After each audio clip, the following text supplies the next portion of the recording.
Hello everyone, the Instant Camera Guy here, and welcome to a video which has been a long time coming. This is actually the second time I've attempted to record this for reasons that I'll go into in just a minute. But this is going to be a video today on the impossible project I-1, in particular, how to wire in a new battery. Because like all current modern I-type cameras, as of me recording this video in 2024, every I-type camera that has ever been invented so far has come with some kind of non-user replaceable battery.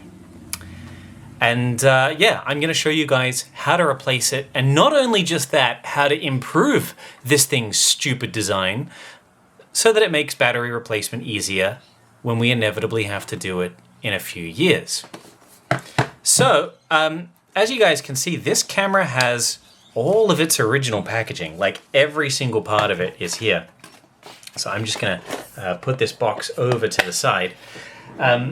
One thing that I've learned about the Impossible Project I-1 since investigating them a little bit is that these things were designed by Teenage Engineering. Teenage Engineering are, well, I guess an engineering firm known for designing heaps of other stuff, including, but not limited to,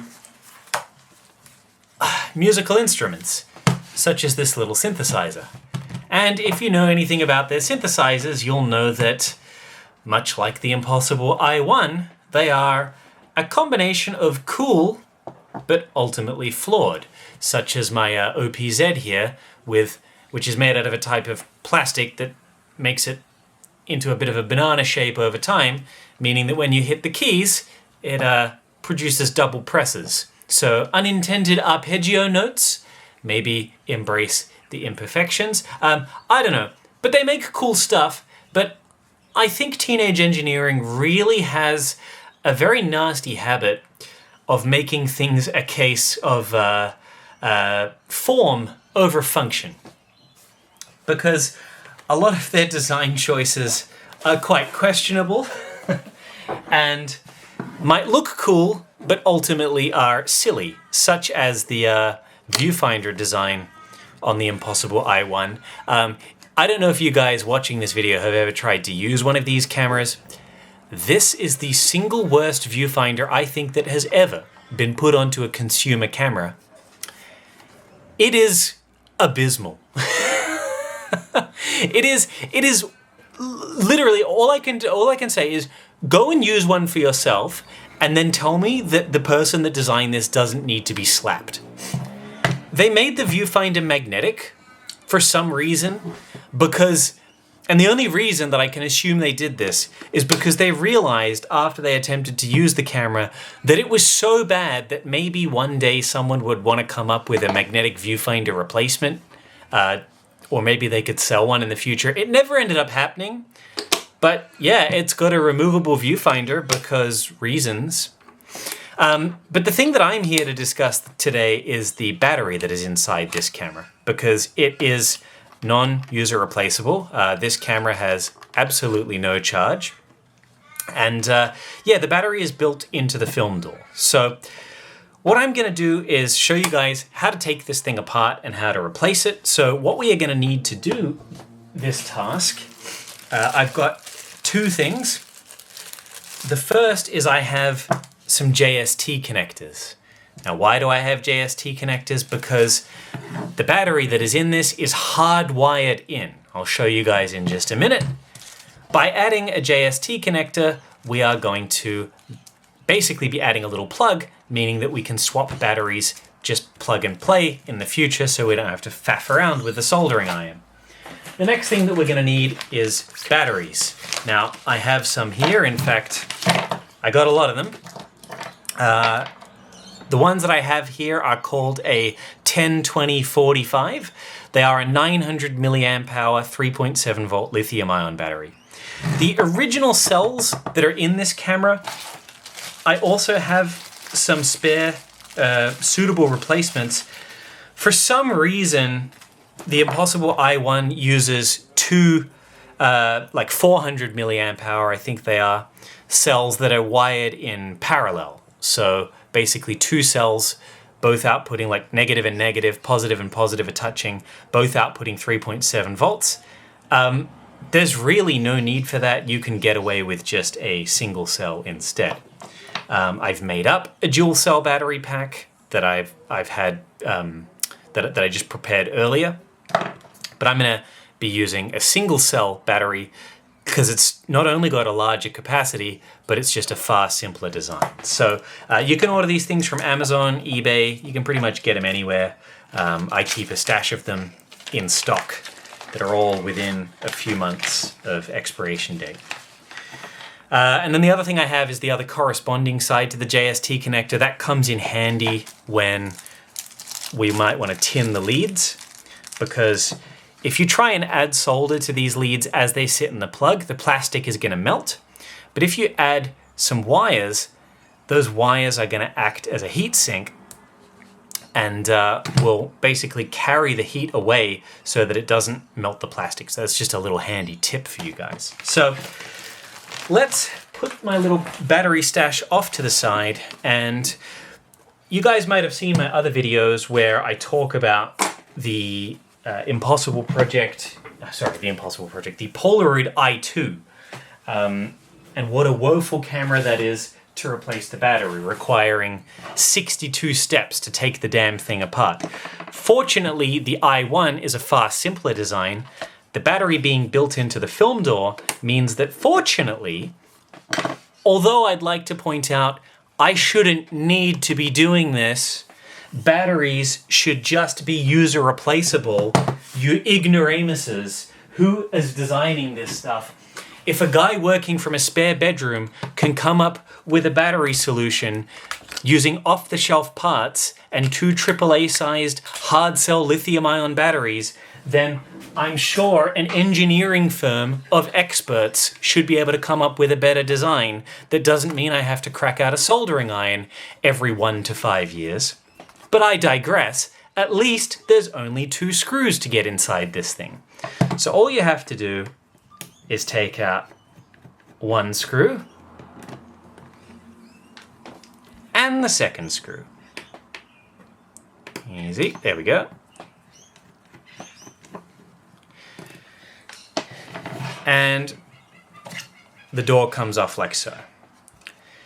And here we can see this jerry-rigged abomination of a battery system, 2 400 milliamp hour units, capped on tape together and wired in parallel for reasons only known, I assume, to teenage engineering. Now, as I'm taking this apart, I want to digress for a second here and say that the Impossible I-1 has issues, or can have issues, beyond just the battery. There does exist a film ejection issue, which is why I haven't made this video yet. I actually filmed this already. This is the 3rd time I'm doing this to try and capture it on film. These cameras, even when they're installed with a new battery, can develop this issue where you'll be ejecting the Polaroid photo and it'll get stuck 3/4 of the way.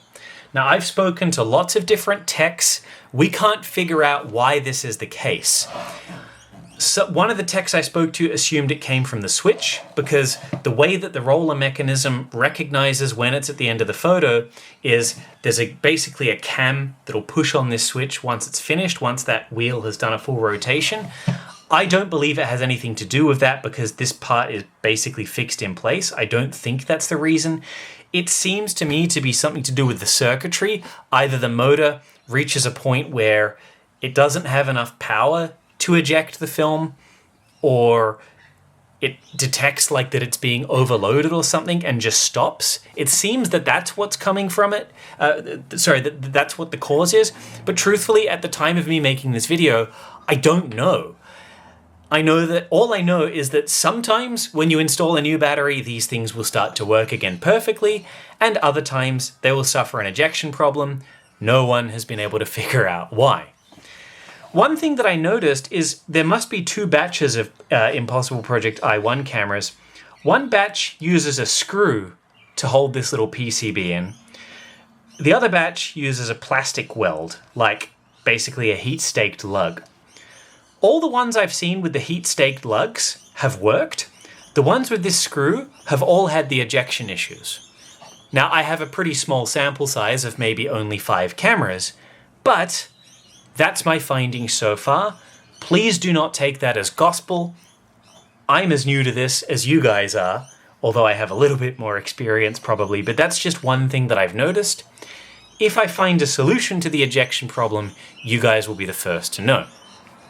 But basically what I'm going to do now is using my scalpel very carefully, just cut free, or actually using some scissors probably is going to be a bit easier.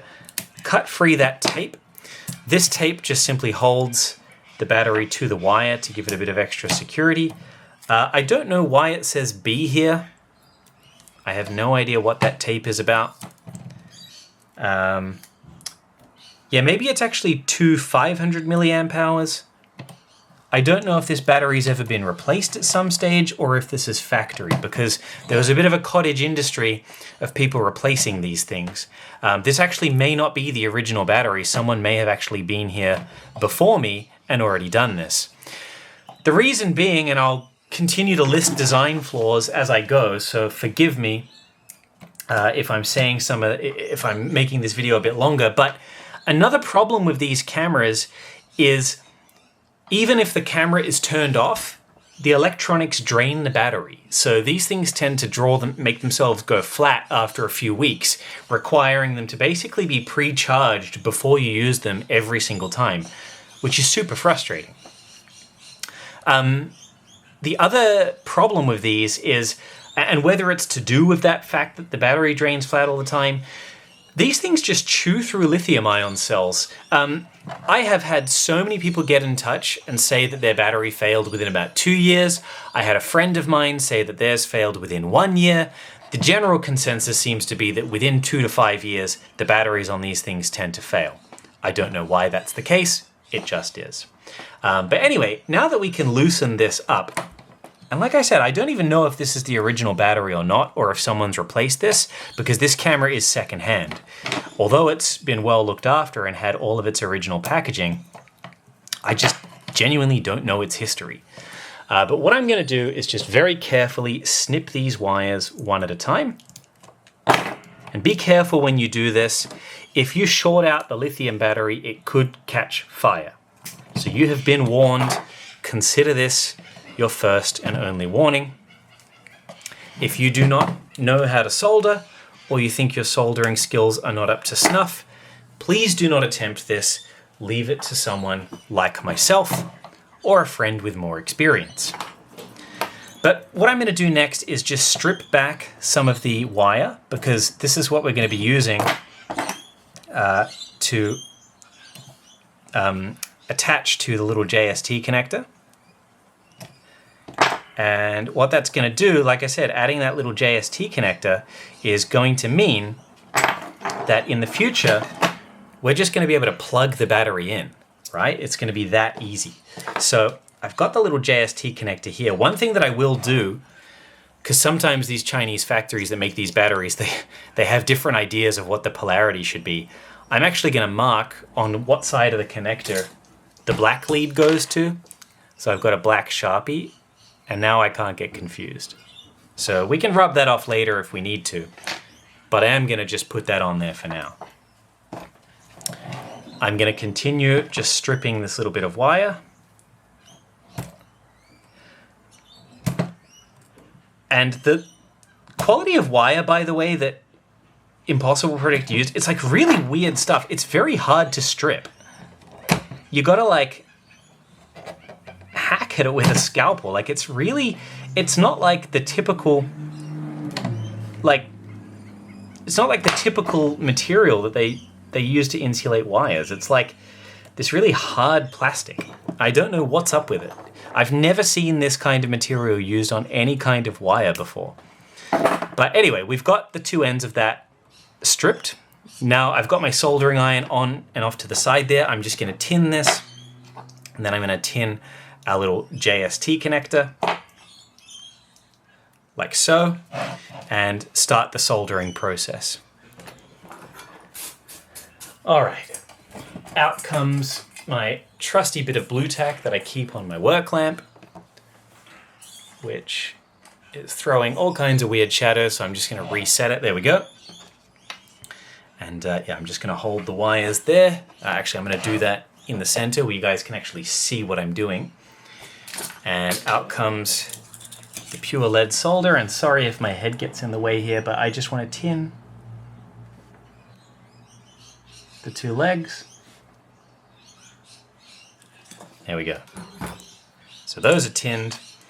Now the next thing I'm going to do, I'm just going to cut some bits of heat shrink just to size. Now, one of the infuriating bits of design, and like I said, this is teenage engineering really seems to have a habit of this.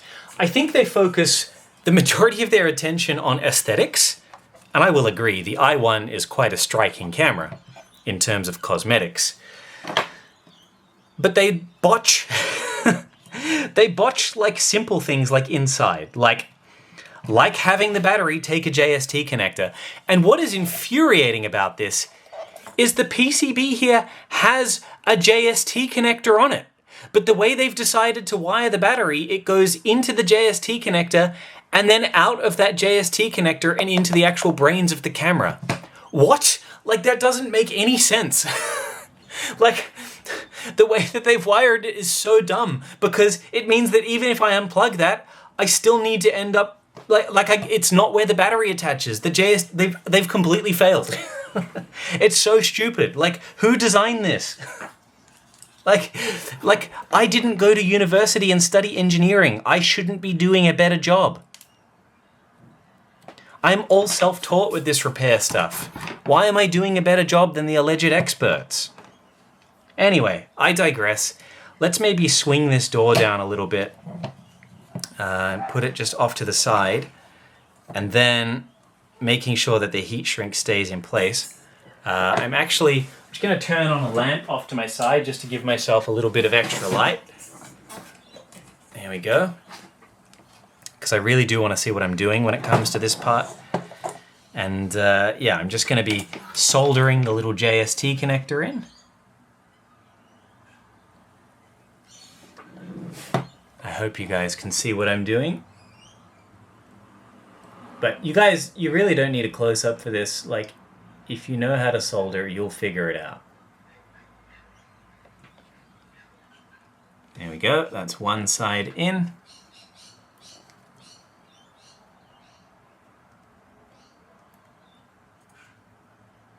But yeah, these JST connectors are so cheap. Like, on the scale that they would have producing these cameras, this tiny little connector would have literally added cents to the total cost of production. I don't understand why people cheap out on these things that are going to make quality of life just so much better in the future.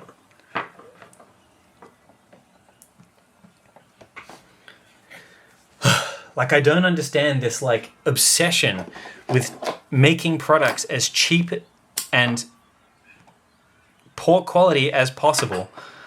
Like, because they think in the short term it's going to sell them some more products. Who's going to want to buy another one of these when the battery screws up and you can't use the camera anymore?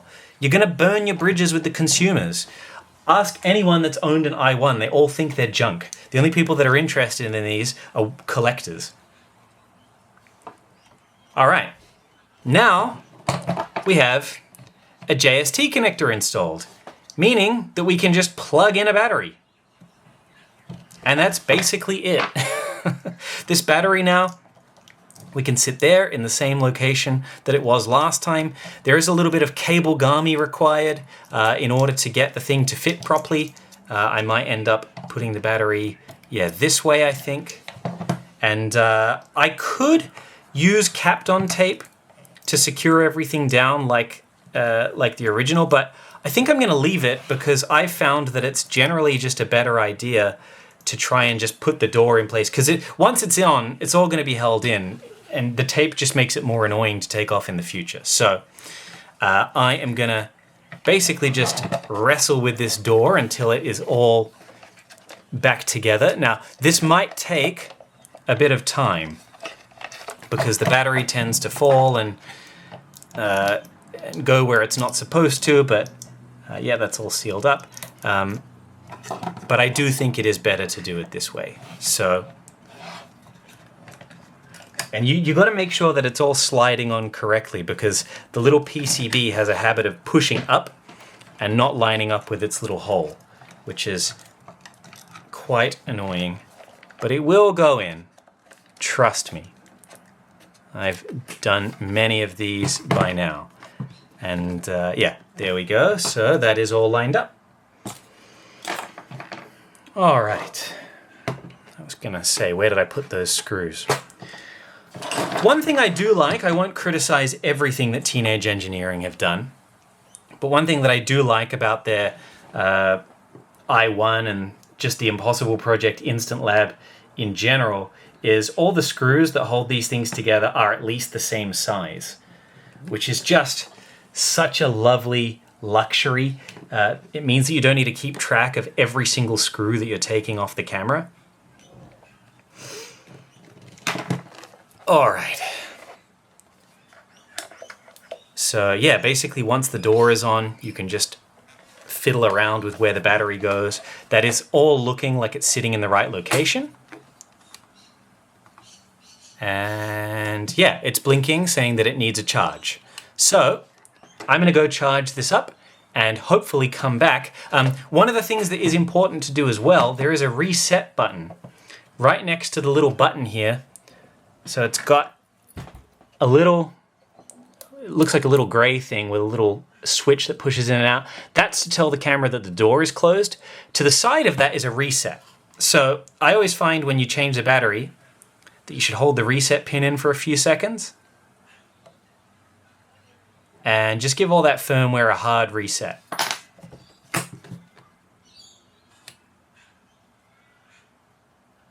Yeah, it's still blinking at me to say change the battery. So I'm gonna do that and come back with the finished results. All right, I've charged the camera for a little bit, probably enough to at least top up the battery slightly. And that means the time has come to see if this janky thing is gonna work. Basically, the camera will need a pack of film in it in order to whir the motors and come to life. So I guess we're gonna see. I've loaded just a few old shots into an old pack of film to use as a test. Now, this is not an ideal test for the I-1 because at the top of a frame is a little foam collector that basically collects all the developing chemicals as they spread through the photo. And a developed photo will actually be a little hard here. And for a camera with rollers as tight as the I-1's, it can get caught right at the end. But generally I find if this camera is going to have the ejection issues that I was referring to before, it won't even make it that far. But let's see what happens.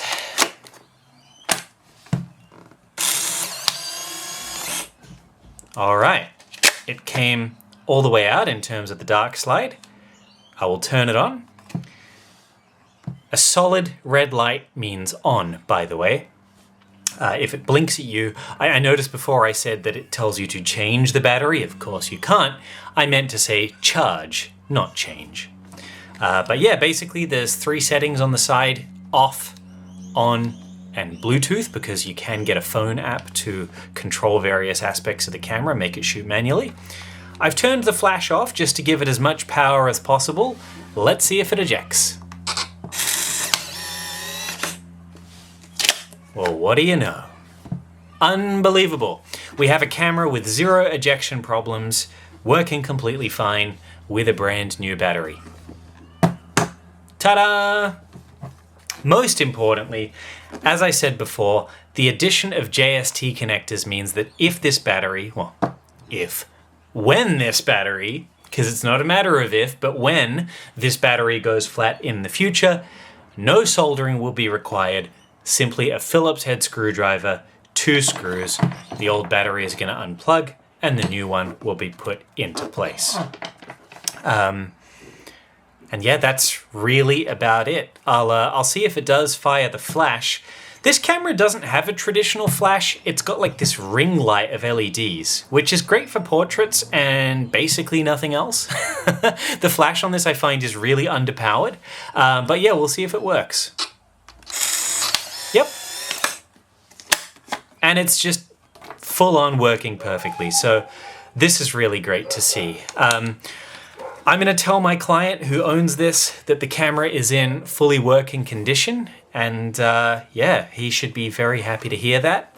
But yeah, this camera belongs to my friend Dong, who I mentioned in another recent video. Good friend of mine, always sending me stuff to get repaired. Has a habit of sending me very broken stuff, but this was not one of those cameras. This was actually a pretty straightforward job. Anyway, thank you for watching. As always, if you'd like to support what I do, links are below to where you can make a donation, or simply just like and subscribe. I'm on social media as the Instant Camera Guy, so Reddit, Facebook, Instagram. So yeah, if you like what I do and don't have a camera to send, you can give me a donation through the Ko-fi account. If not, feel free to send something my way to be refurbished. I hope you all have a wonderful day, and I will see you next time. Keep nostalgia alive.